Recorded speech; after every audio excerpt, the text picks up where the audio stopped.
Supreme court ने अनुसूचित जाति और अनुसूचित जनजाति को मिलने वाले आरक्षण में उपवर्गीकरण के अपने फैसले के खिलाफ दायर याचिकाओं को खारिज कर दिया है। शीर्ष अदालत ने 1 अगस्त को ही इस संबंध में फैसला दिया था और कहा था कि यदि राज्य सरकार को जरूरी लगता है कि एससी और एसटी कोटे के भीतर ही कुछ जातियों के लिए सब कोटा तय किया जा सकता है तो इसका एक वर्ग ने विरोध किया था और आंदोलन भी हुआ था। इसके अलावा याचिकाएं दाखिल की गई थी। इन पर ही शुक्रवार को सुनवाई करते हुए शीर्ष अदालत ने विचार करने से इनकार कर दिया। चीफ जस्टिस DY चंद्रचूड़ की अगुवाई वाली 7 जजों की बेंच ने कहा, उस फैसले में ऐसा कुछ भी नहीं है जिस पर विचार किया जाए। अदालत ने कहा, हमें पुनर्विचार याचिकाओं को देखा है, लेकिन लगता है कि पुराने फैसले में ऐसी कोई खामी नहीं है जिस पर फिर से विचार किया जाए, इसलिए पुनः विचार याचिकाओं को खारिज किया जाता है।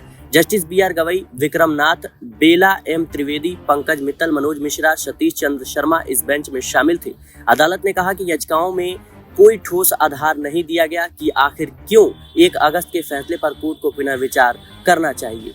बता दें कि इन याचिकाओं पर अदालत ने 24 सितंबर को ही सुनवाई की थी। फिलहाल सुप्रीम कोर्ट के फैसले आने के बाद से ही लगातार चिराग पासवान इस फैसले की खिलाफत करते हुए नजर आए। उन्होंने खुले तौर पर कहा कि सुप्रीम कोर्ट के फैसले से मैं असहमति जाहिर करता हूं और उन्होंने भारत बंद का भी समर्थन किया था। अब देखना होगा, सुप्रीम कोर्ट ने साफ तौर पर इनकार कर दिया है पुनः विचार से, तो अब चिराग पासवान क्या कुछ कदम उठाते हुए नजर आते हैं। फिलहाल के लिए इस रिपोर्ट में इतना ही। देश और दुनिया की तमाम खबरों के लिए बने रहने नेक्स्ट 9 पॉलिटिकल बाइट के साथ।